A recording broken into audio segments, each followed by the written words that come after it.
സ്വന്തം ഭാര്യമാരെ മനസ്സ് വേദനിപ്പിക്കുന്ന സംസാരം സംസാരിക്കാൻ പാടില്ല. ഭാര്യമാരോട് നല്ല നിലക്ക് പെരുമാറണം. അവരെ പീഡിപ്പിക്കുന്ന ശൈലിയിലും പ്രകോപിപ്പിക്കുന്ന ശൈലിയിലും സംസാരിക്കാൻ പാടില്ല. ഇന്നലെ കോഴിക്കോട്ടൊരു സമ്മേളനത്തിൽ വെച്ച് നമ്മുടെ പ്രിയപ്പെട്ട സി മുഹമ്മദ് ഫൈസി പ്രസംഗിക്കുന്നത് കേട്ടു. ഒരു ചെറുപ്പക്കാരൻ, ആ ചെറുപ്പക്കാരൻ ഒരു സംഘടനാ പ്രവർത്തകനാണ്. ആ സംഘടനാ പ്രവർത്തകൻ അദ്ദേഹം സ്വന്തം ഭാര്യ ഒരൽപ്പം കസർത്തി സംസാരിച്ചു. നിങ്ങളൊന്നിനും കിട്ടുന്നില്ല, വിളിച്ചാൽ കിട്ടുന്നില്ല, കൃത്യത്തിന് വീട്ടിൽ രാത്രി എത്തുന്നില്ല. കുറെ സംഘടനാ പ്രവർത്തകന്മാരാകും കുറച്ചൊക്കെ അങ്ങനെ എത്താൻ കഴിയാതെ ഇരിക്കുമല്ലോ, സ്വാഭാവികമാണല്ലോ. ഇന്നിപ്പോ രാത്രി ഞാൻ എന്റെ വീട്ടിലെപ്പോഴെത്തുക.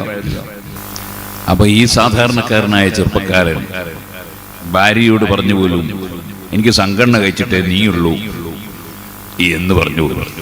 അവളപ്പ തന്നെ ഇറങ്ങിപ്പോയി. അത് തലാഖായി. അപ്പൊ നമ്മൾ എന്ത് വേണം? നമ്മൾ ഭാര്യയോട് എങ്ങനെ സംസാരിക്കണം എന്ന് പഠിക്കണം. ഭാര്യയോട് അങ്ങനെ പറയാൻ പാടില്ല. സംഗതി സംഘടനക്ക് വലിയ പ്രാധാന്യമുണ്ട് എന്നുള്ളത് ശരിയാണ്. പക്ഷെ ഭാര്യക്ക് അത് പെട്ടെന്ന് പറഞ്ഞാൽ മനസ്സിലാവില്ല. കല്ലിമിന്നാസബി കതിരി കൂലിഹിം. ഓരോരുത്തർക്കും ഉൾക്കൊള്ളാൻ പറ്റുന്ന വിധത്തിലേ സംസാരിക്കാം. ഭാര്യയോട് പറയേണ്ടത് എന്താണ്? സംഘടനാ പ്രവർത്തനം അത് വളരെ അത്യാവശ്യമാണ്. അള്ളാഹുവിന്റെ ദീനിന്റെ പ്രവർത്തനമാണ്. നിന്റെ സഹകരണം കൊണ്ടല്ലേ ഞാൻ ഇതുവരെയും പ്രവർത്തിച്ചത്. ഇനിയും നീ സഹകരിക്കും എന്ന ആ വിശ്വാസത്തിലല്ലേ ഞാൻ ഇനിയും പോകുന്നത്. നിന്റെ മനസ്സിൽ വിഷമിപ്പിച്ചിട്ട് ഒരു സംഘടനാ പ്രവർത്തനം ഇല്ല കേട്ടോ എന്ന് പറഞ്ഞാൽ അവൾ ഇറങ്ങിപ്പോകുന്നില്ല. അവൾക്കും തോന്നും ഇതിന് സഹായിച്ചു കൊടുക്കണം. നേരെ മറിച്ച് സംഘടന വിട്ടിട്ടേ നിന്നെ എനിക്ക് പരിഗണനയുള്ളൂ എന്ന് പറഞ്ഞാൽ എന്നെ പരിഗണിക്കാത്ത ഭർത്താവിന്റെ കൂടെ ഞാൻ എന്തിനു നിൽക്കണം എന്ന മനസ്സാണ് ആ ദുർബല മനസ്സുള്ള സ്ത്രീയുടെ മനസ്സിൽ ഉണ്ടാവുക.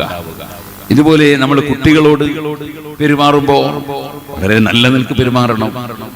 നിങ്ങൾ കണ്ടില്ലേ, ആയിഷ റളിയല്ലാഹു അൻഹാ നബി തങ്ങളുടെ കൂടെ ഹജ്ജിന് പോയി. ഹജ്ജ് കർമ്മം നിർവഹിച്ച് അങ്ങനെ ഇരിക്കുന്നതിനിടയിൽ ആയിഷ റളിയല്ലാഹു അൻഹയ്ക്ക് മെൻസസ് ഉണ്ടായി. ആയിഷ റളിയല്ലാഹു അൻഹ കരഞ്ഞു. അവൻ നബി സല്ലല്ലാഹു അലൈഹി വസല്ലം എന്തിനാണ് കരയുന്നത്?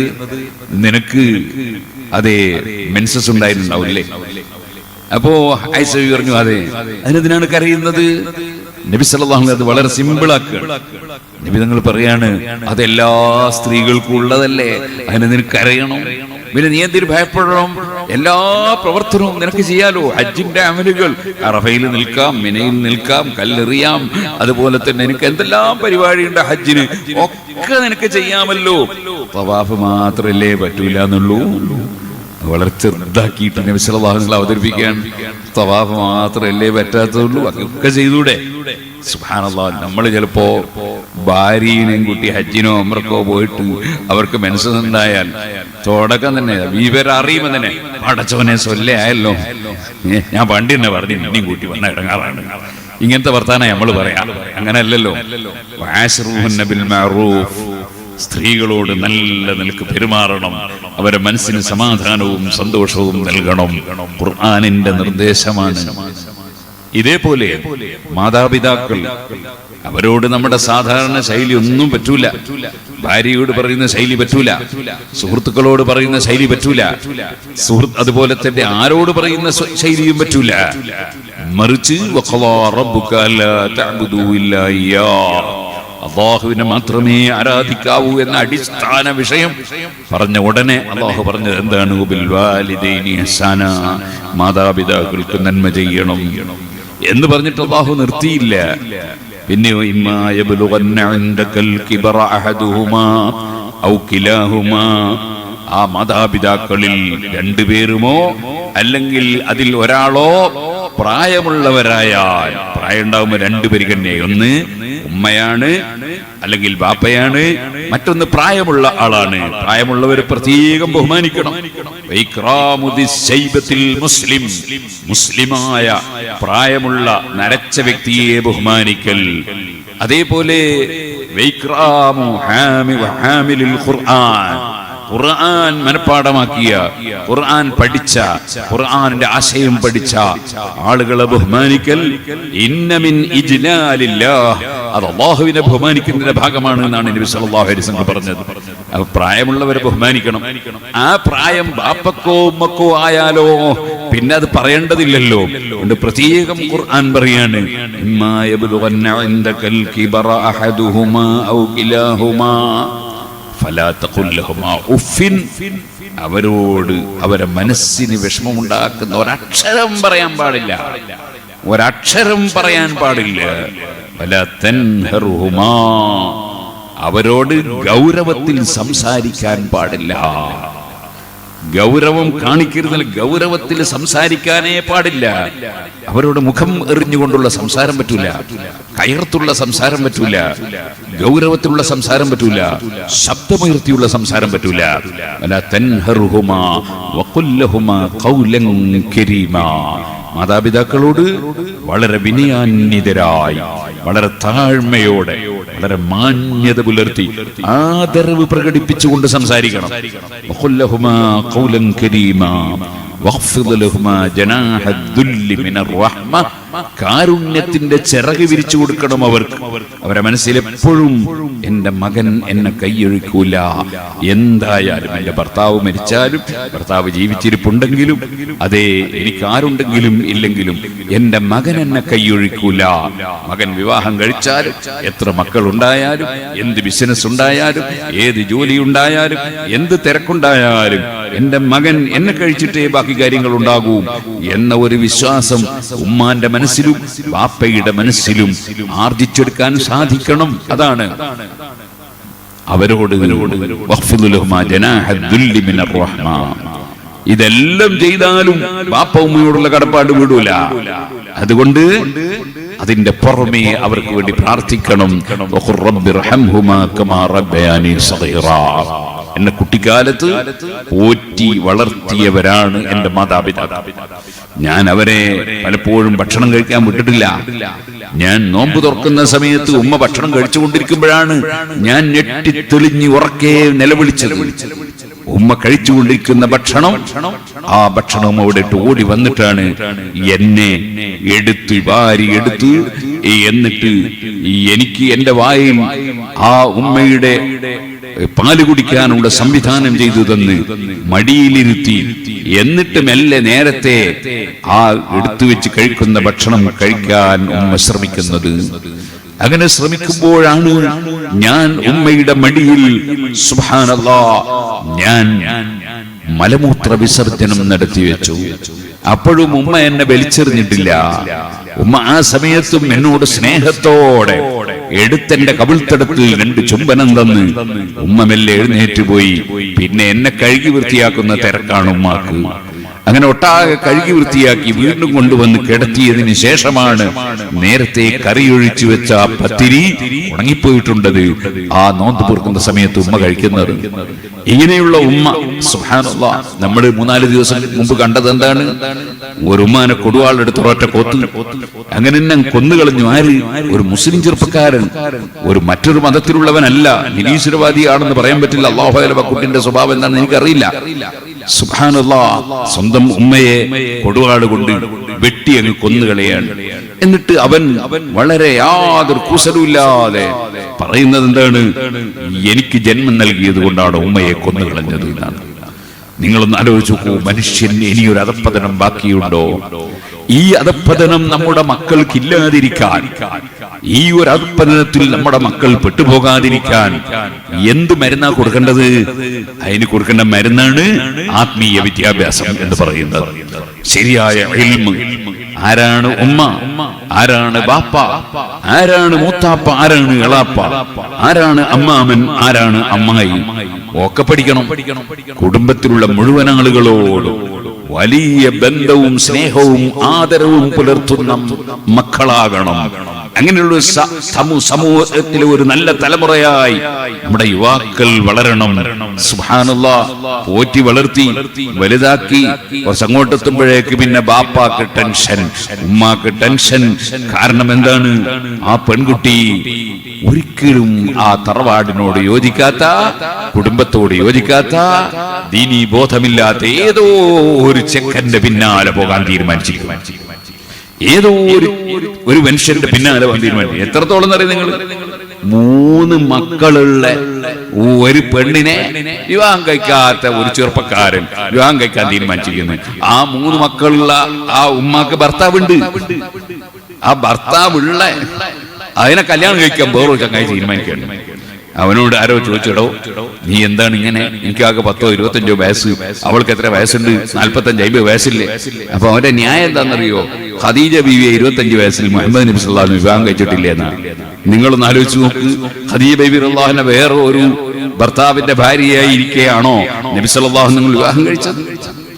ഞാൻ പറഞ്ഞു വരുന്നത്, അങ്ങനെ ഏത് തോന്നിവാസത്തിനും ന്യായീകരണം കാണുന്ന ഒരു കാലം, ഏത് തോന്നിവാസവും ചെയ്യുന്നതിന് ബാപ്പയുടെ പൊരുത്തം വേണ്ട, ഉമ്മാന്റെ പൊരുത്തം വേണ്ട, കുടുംബത്തിന്റെ അംഗീകാരം വേണ്ട എന്ന് ചിന്തിക്കുന്ന ഫ്രീഡം, സ്വാതന്ത്ര്യം എന്നതിന്റെ പേര്. സ്വാതന്ത്ര്യമൊന്നുമല്ല, മൃഗീയത എന്ന് അതിന് പറയേണ്ടത്. ഈ മൃഗീയതയുമായി പോകുന്ന ഒരു സമൂഹം വളരാണ്. ആ വളർച്ചയിലാണ് സഹോദരന്മാര്, നമ്മൾ സാധാരണ ഈ മൂരിക്കുട്ടനെ കാണാറുണ്ട്. അത് അമ്മന്റെ മുല കുടിച്ച് ഇങ്ങനെ വളർന്ന് കുറച്ച് ആരോഗ്യം വന്ന അമ്മനെ കുത്തും. പക്ഷേ കുടവാളെടുത്ത് കൊത്തലില്ല, ചിലപ്പോ കുത്തിന്ന് വരും. ആ മൂരിക്കുട്ടനേക്കാൾ മൃഗത്തേക്കാൾ, കന്നുകാലികളെക്കാൾ മനുഷ്യൻ അധപ്പതിച്ചു പോകുന്നു. ആ അധപ്പതനമില്ലാതിരിക്കാൻ നമ്മൾ നമ്മുടെ കുട്ടികൾക്ക് കുട്ടിക്കാലം മുതലേ കുത്തിവെപ്പ് നടത്തണം. കുട്ടിക്കാലം മുതലേ മരുന്ന് കൊടുക്കണം. ആ മരുന്ന് നിങ്ങൾ കൊടുക്കുന്ന ഭക്ഷണമല്ല, നിങ്ങളുടെ പത്തിരിയും കറിയുമല്ല, നിങ്ങളുടെ ബിരിയാണിയല്ല, നിങ്ങൾ കൊടുക്കുന്ന ഏതെങ്കിലും ടോണിക്കല്ല. അതിന് കൊടുക്കേണ്ട മരുന്ന് അത് ശരിക്കും ഖുർആനും ഹദീസും പഠിപ്പിച്ച ശരിയായ ആത്മീയമായ അറിവാണ്. ആ അറിവുണ്ടാകുമ്പോൾ, ഞാൻ ഇന്ന് ഒരു സ്ഥലത്ത് ഒരു വീട്ടിൽ പോയി. ആ വീട്ടിൽ ചെന്നപ്പോ അവിടെ ഒരു പുതിയ വീട് താമസിച്ചതാണ്. അല്ലാഹു അവർക്ക് ബർക്കത്ത് ചെയ്യട്ടെ. ആ വീട്ടിൽ കയറിയപ്പോ ഒരു റൂമിൽ എന്നെ കയറ്റി. ഞാൻ ആ റൂം കണ്ടു. ആ റൂമിൽ ഉമ്മ കിടക്കുന്ന റൂമാണ് എന്ന് മകൻ പറഞ്ഞു. എനിക്ക് വലിയ സന്തോഷമായി. നല്ലൊരു റൂം. ആ റൂമിന്റെ മേലെ എഴുതി വെച്ചിരിക്കുന്നു, അൽ ജന്നത്തു തഹ്ത അഖ്ദാമിൽ ഉമ്മഹാത്ത്. ഉമ്മമാരുടെ കാലിന്റെ ചോടയാണ് സ്വർഗം എന്ന ഹദീസ് എഴുതി വെച്ചിരിക്കുന്നു. സുഹൃത്തുക്കളെ, ആത്മീയമായ ബോധവും ചിന്തയും അറിവുമുണ്ടെങ്കിൽ മനുഷ്യന് ഉമ്മയെ ഉമ്മയായി കാണും, ബാപ്പയെ ബാപ്പയായി കാണും, അമ്മാമനെ അമ്മാമനായി കാണും. അതിന് അറിവ് വേണം. ഇതുപോലെ അയൽവാസി കുടുംബം രണ്ടും വലിയ വിഷയമാണ്. വേറൊരു സ്ഥലത്ത് സൂറത്തുൽ ലുഖ്മാനിൽ അല്ലാഹു പറഞ്ഞില്ലേ, വൈൻ ജാഹദാക അലാ അൻ തുശ്രിക ബി മാ ലൈസ ലക ബിഹി ഇൽമുൻ ഫലാ തുതിഉഹുമാ വസാഹിബുഹുമാ ഫിദ് ദുനിയ മഅറൂഫാ. നിന്റെ അച്ഛനും അമ്മയും നിന്നെ ഇസ്ലാമെന്ന് രാജിവെക്കാൻ വേണ്ടി നിർബന്ധിക്കുന്നു. സുബ്ഹാനല്ലാഹ്. കാരണം അച്ഛനും അമ്മയും മുസ്ലിമല്ല, ഇവൻ മുസ്ലിമാണ്, ഇവൻ ഇസ്ലാമെന്ന് സ്വീകരിച്ചിട്ടുണ്ട്. ബാപ്പയും ഉമ്മയും അച്ഛനും അമ്മയും പറയുന്നു നീ ഇസ്ലാമെന്ന് രാജിവെക്കണം, അല്ലെങ്കിൽ അച്ഛനും അമ്മയും പറയുന്നു നീ കള്ളുകുടിക്കണം, അല്ലെങ്കിൽ നീ വ്യഭിചാരം നടത്തണം, അല്ലെങ്കിൽ നീ കളവ് നടത്തണം, അല്ലെങ്കിൽ കളവ് പറയണം, അല്ലെങ്കിൽ ചീത്ത വിളിക്കണം, അല്ലെങ്കിൽ ലോകത്ത് പ്രശ്നങ്ങൾ സൃഷ്ടിക്കണം, നീ തീവ്രവാദിയാകണം, ഭീകരവാദിയാകണം, അല്ലെങ്കിൽ നീ ആക്രമികാരിയാകണം, നീ വർഗീയവാദിയാകണം. ഇങ്ങനെ തെറ്റായ കാര്യങ്ങൾ അച്ഛനും അമ്മയും നിർബന്ധിച്ചാൽ ഖുർആൻ പറയാണ് ഫലാ തുതിഉഹുമാ, അത് നിങ്ങൾ അനുസരിക്കേണ്ട കേട്ടോ. കാരണം പടച്ചവനെതിരായിട്ടുള്ള ഒരു കാര്യത്തിൽ ആരെയും അനുസരിച്ചുകൂടാ. പടച്ചവനെ അവഗണിച്ചുകൊണ്ട് പടച്ചവനെതിരായിട്ട് ഒരാളെയും അംഗീകരിക്കാൻ പറ്റില്ല. ഫലാ തുതിഉഹുമാ. സുബ്ഹാനല്ലാഹ്. ചില മുതഅല്ലിമീങ്ങൾ ചിലപ്പോൾ ഫോൺ ചെയ്തിട്ട് ചിലപ്പോൾ പറയലുണ്ട്, എന്താണ് ഉസ്താദെ, ഇതാ ഞാൻ ഈ ദർസിന്ന് പോകാൻ വിചാരിച്ചു, അതിന് ഉസ്താദ് സമ്മതിക്കില്ല, പൊരുത്തം ഉണ്ടാവുന്ന പറയും. എന്തിനാ മോനെ നീ അവിടുന്ന് പോകുന്നത്? അവിടുന്ന് പോകുന്നത് ചിലപ്പോ അവിടെ പഠിക്കുമ്പോ ഹറാമായ പ്രവർത്തനങ്ങൾ പലതും ചെയ്യേണ്ടി വരുന്നു, അല്ലെങ്കിൽ നിർബന്ധിക്കപ്പെടുന്നു. അതുകൊണ്ട് ഞാൻ വല്ല സ്ഥലം മാറാന്ന് വിചാരിക്കുകയാണ്. ഉസ്താദ് പറയുന്നത് പൊരുത്തക്കേട് കിട്ടുമെന്ന്. ഇല്ല, അതുകൊണ്ട് പൊരുത്തക്കേടൊന്നും കിട്ടൂല. ആ കുട്ടി അവിടുന്ന് ഹറാമ് ചെയ്യാതിരിക്കാൻ വേണ്ടി ആ ദർസിൽ നിന്ന് മാറുകയാണെങ്കിൽ പൊരുത്തക്കേട് കിട്ടൂല. ആ കുട്ടീനെ അവിടെ തന്നെ നിർത്തിയാൽ ഉസ്താദിന് പൊരുത്തക്കേട് കിട്ടും തിരിച്ച്. ഈ പൊരുത്തക്കേട് തന്നെ അങ്ങനെ അങ്ങാടിയിൽ നിന്ന് വാങ്ങുന്ന സാധനമൊന്നുമല്ല.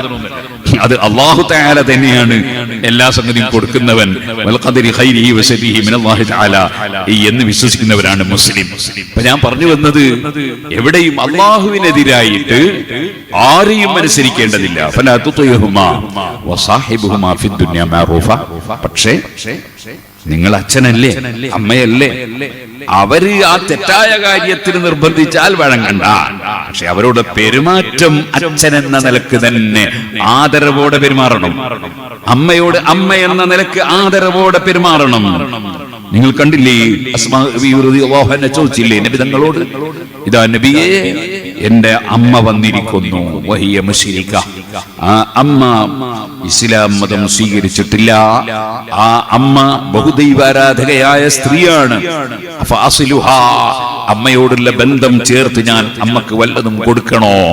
നബി തങ്ങൾ എന്താ പറഞ്ഞത്? സിലിഹ, അമ്മയോട് അമ്മ എന്ന ബന്ധം ചേർക്കണം. അവിടെ മതം നോക്കണ്ട. ഇസ്ലാമിൽ വർഗീയതയില്ല. ഇസ്ലാം ലോകത്തെ ഏറ്റവും വലിയ മാനവികത പഠിപ്പിച്ച മതമാണ്.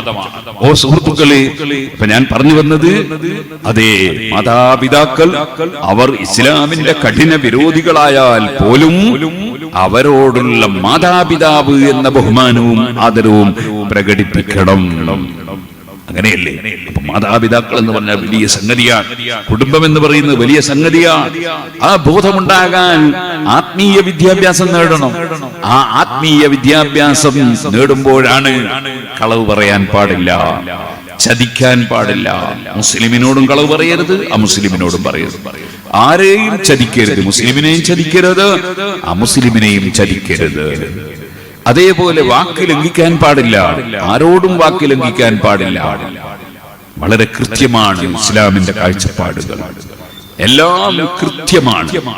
അങ്ങനെ ആത്മീയമായ വിദ്യാഭ്യാസം, ഈ വിദ്യാഭ്യാസം നൽകപ്പെടുന്ന ചെറിയ, വളരെ ചെറിയ അറിവ് നൽകപ്പെടുന്ന സ്ഥലമാണ് മദ്രസ. മദ്രസയിൽ നിന്ന് കുട്ടികൾ നേടുന്നത് പ്രാഥമികമായ ചെറിയ അറിവാണ്. ആ മദ്രസ അൽഹംദുലില്ലാഹ് ഈ സ്ഥാപനത്തിന്റെ കീഴിൽ മദ്രസ നടക്കുന്നുണ്ടെന്ന് ഞാൻ മനസ്സിലാക്കി. മദ്രസ നടക്കുമ്പോ കുട്ടികൾക്ക് ആത്മീയമായ അറിവ് കൊടുക്കുന്ന മദ്രസയാണ്. അല്ലാതെ ഒരാള്, ഒരു ഉസ്താദ് വേറൊരു ഉസ്താദിനെ കുറ്റം പറയാ, അല്ലെ ഒരു പണ്ഡിതൻ വേറൊരു പണ്ഡിതന്റെ ഗീബത്ത് പറയാ, അങ്ങനെയൊന്നുള്ള മദ്രസയാൽ കുട്ടികൾക്ക് അതും ഗുരുത്വം ഉണ്ടാവില്ല. കുട്ടികൾ നന്നാവില്ല.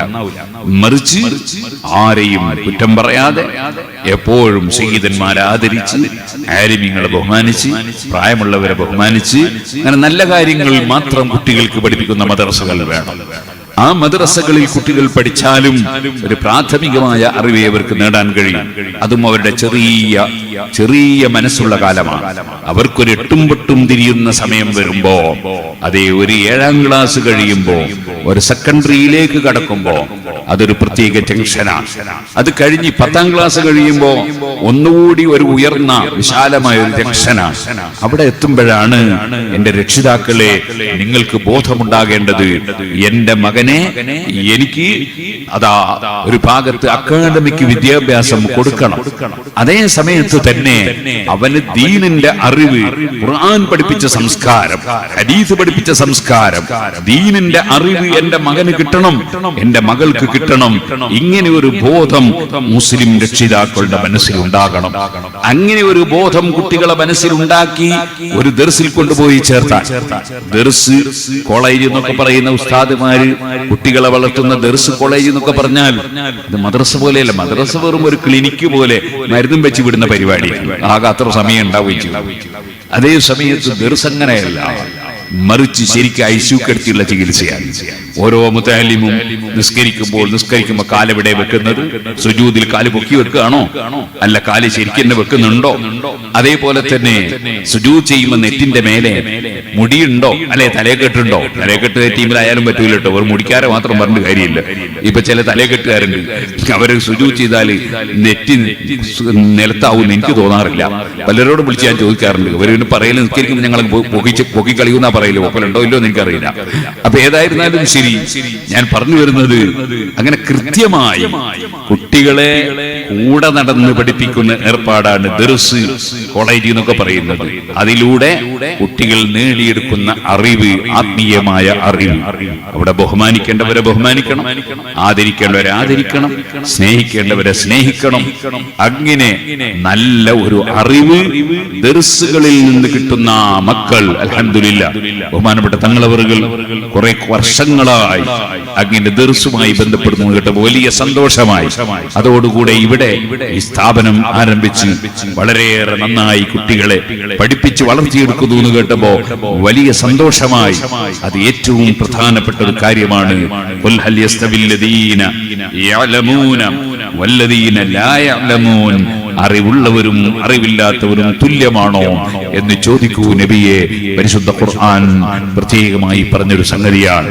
മറ്റൊരു സ്ഥലത്ത് ഖുർആൻ പറഞ്ഞു, ഇന്നമാ യഖ്ശല്ലാഹ മിൻ ഇബാദിഹിൽ ഉലമാ, അല്ലാഹുവിന്റെ അടിമകളിൽ അല്ലാഹുവിനെ ശരിക്കും ഭയപ്പെടുന്നവർ അൽ ഉലമാ, വിവരമുള്ളവരാണ്. വിവരമില്ലാത്തവന് അങ്ങനെ യാതൊരു ബോധവും ഉണ്ടാവില്ല. അപ്പൊ വിവരം ഉണ്ടാവുക എന്നത് അത് വലിയ ഒരു സ്ഥാനമാണ്. മനുഷ്യന്റെ ഏറ്റവും വലിയ ബഹുമാനം അറിവ് കൊണ്ടാണ്. അതുകൊണ്ട് നമ്മുടെ മക്കൾക്ക് നല്ല അറിവ് കൊടുക്കണമെന്നും അറിവ് കൊടുക്കുന്ന ഇത്തരം സ്ഥാപനങ്ങളെ നാം നന്നായി പരിഗണിക്കുകയും സഹായിക്കുകയും സഹകരിക്കുകയും ചെയ്യണമെന്നും എല്ലാ മുഅ്മിനീങ്ങളോടും മുഅ്മിനാത്തുകളോടും ഞാൻ ഈ സമയത്ത് ഉണർത്തുകയാണ്. നീട്ടി സംസാരിക്കുന്നില്ല.